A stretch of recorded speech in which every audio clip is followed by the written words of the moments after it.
Imagine this. You walk into a room full of investors. You have exactly 60 seconds to make them care, not about your product, but about you. Would they remember your charts or your story? Good day, everyone. Assalamu alaikum wa rahmatullahi ta'ala wa barakatuhu. We are the Triosphere, presenting Module 11, Venture Idea and Pitch Readiness, focusing on Lesson 2, Persuasive Storytelling for a Feasible Venture Idea. I am Siti Ayasha P. Salik, and I'll start by showing why storytelling isn't just an extra skill. It is the secret power behind every successful venture pitch. Our group is composed of Siti Ayasha P. Salik, yours truly, Farhan Saluang, and Datuwata Sanayatin. Each of us will guide you through turning ideas into action. So why is persuasive storytelling important for a business venture?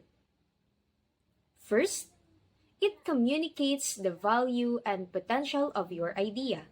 It helps investors and customers understand not just what you are doing, but why it matters.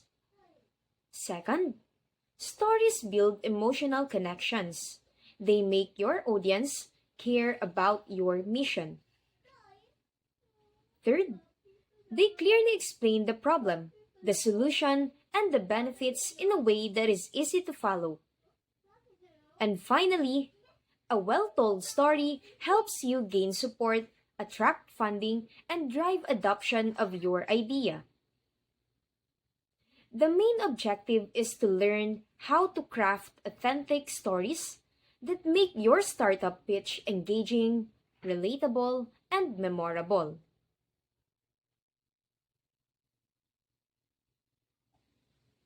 Now, what makes a story effective in a pitch? Good stories evoke emotions. They make your audience feel safe. They bring back memories and inspire action.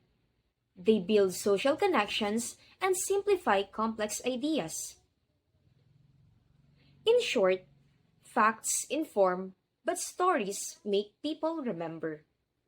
As the saying goes, people may forget numbers, but they remember stories. At this juncture, here are the 4 powerful story types that make a pitch persuasive. First is personal experience. This is when your idea is inspired by something real in your life. For example, I wanted to solve air pollution after seeing my grandfather suffers from it. Second, shocking facts. Use data that grabs attention like 50% of graduates are not employable. We want to change that. Third, inspiring mission. Share your big motivating goal, such as we aim to build 1 million new entrepreneurs in the next 5 years. And lastly, customer impact. Tell real success stories like our HR system reduced employee attrition by 60%. These stories make your pitch personal, credible, and inspiring. Remember this, facts may convince the mind, but stories move the heart. A great story can make people believe in your vision, and that's where every successful venture begins. And now, to take it a step further, the reporter number 2, Mr. Farhan Saluang, will explain the types and essentials of pitching, showing how stories are transformed into a strong, persuasive presentation. So, Assalamu alaikum. We were talking about the type of pitches, which is what is pitching and what are the different types of pitching. So, we have the number 1, which is the tagline pitch. Tagline, who do you help and how? Example, we enable people to build wealth from stocks, and affordable bespoke fashion for the modern woman, and helping business reach 1 billion plus user in regional languages. Next is number 2, the type of pitches, which is the elevator. An elevator pitch for a startup is a concise, and compiling summary of your business idea designed to capture the attention of potential investor, partners, or customers in the time it takes to ride an elevator. It typically includes key information such as what problem your startup solve, your unique solution, target market, competitive advantage, and the potential for growth or scalability. Uh, and the goal is pique interest and leave a lasting impression, prompting further conversation or interest in your uh, venture. Example, we help busy professionals eat healthy by delivering personalized meal boxes made by local chef. Our app use AI to match meal plan with user preference and deliver within 20 minutes, and we've served 5,000 user and are growing 20% monthly. So that's the example of elevator pitch. Next is we have the number 3, which is uh, the full pitch, which is the purpose is used in competitions or investor meeting to convince people to support or fund your venture. So that is the full pitch. And we have the 10 commandments of pitching. So we have fundraising is a marathon, know your audience, be honest with investor, present a solid business plan, be prepared to discuss finance, showcase your team strength, be prepared for tough question, tell a compelling story, practice your pitch, follow up post pitch. So that is the 10 commandments. And lastly, na-explain natin is we have the 5 pillars of successful pitching, which is who are you pitching to, which is the sector, stage, size, brand, and involvement. And what's your story, which is reason for starting up, customer success, funding team. And then the 5 pillar of successful pitching, which is validated business model, which is problem, solution, unit, economics, secret sauce, team, GTM, and traction.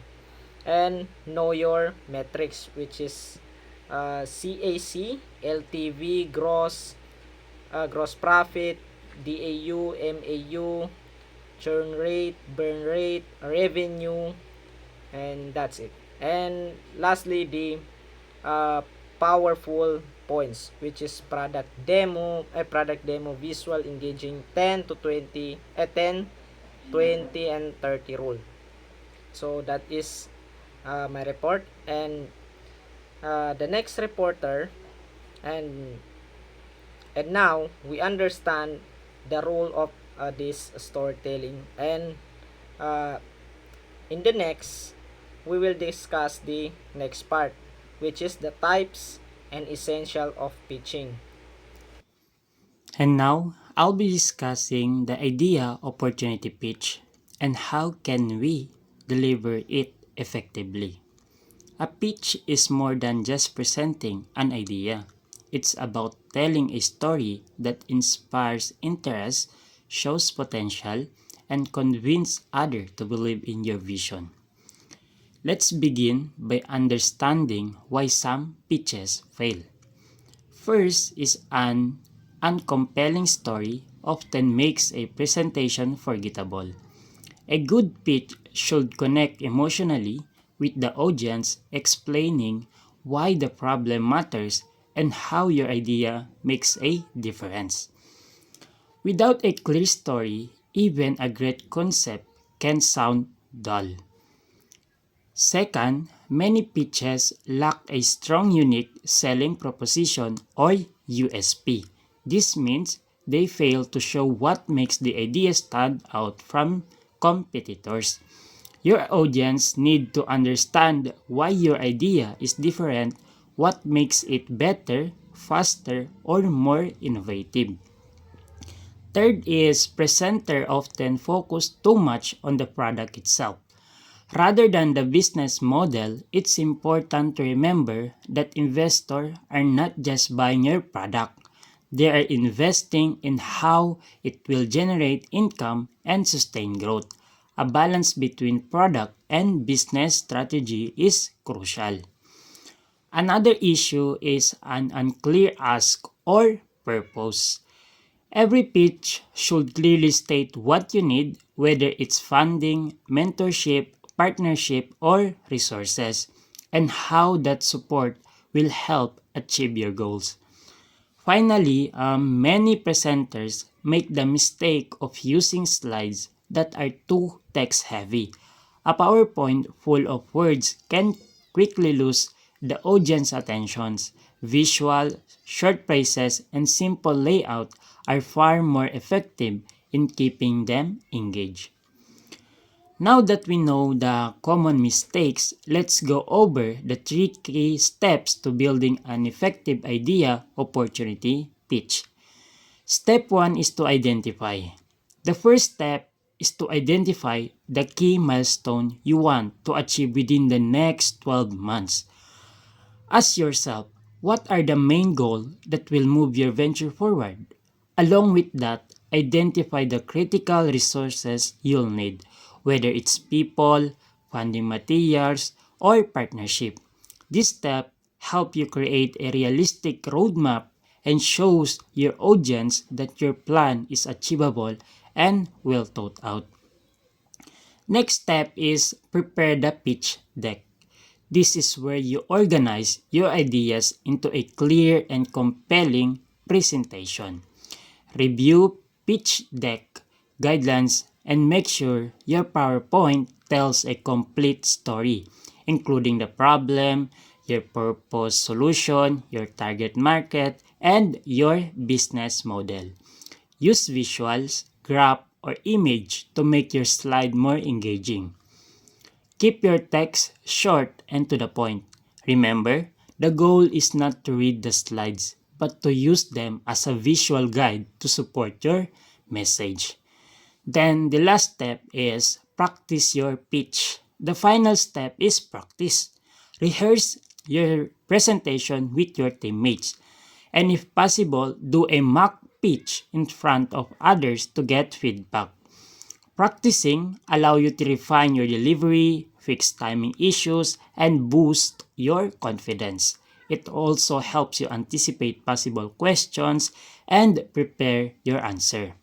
So to wrap up, a successful pitch is not about who talks the longest or who has the finest slides. It's about clarity, confidence, and connection. Tell a story that matters, highlight what makes your idea unique, and show that you've thought through the plan. Avoid the common mistake like unclear messaging or cluttered slides. With careful preparation, strong visuals, and consistent practice, you can transform your idea into a powerful and convincing pitch that captures attention and inspires action.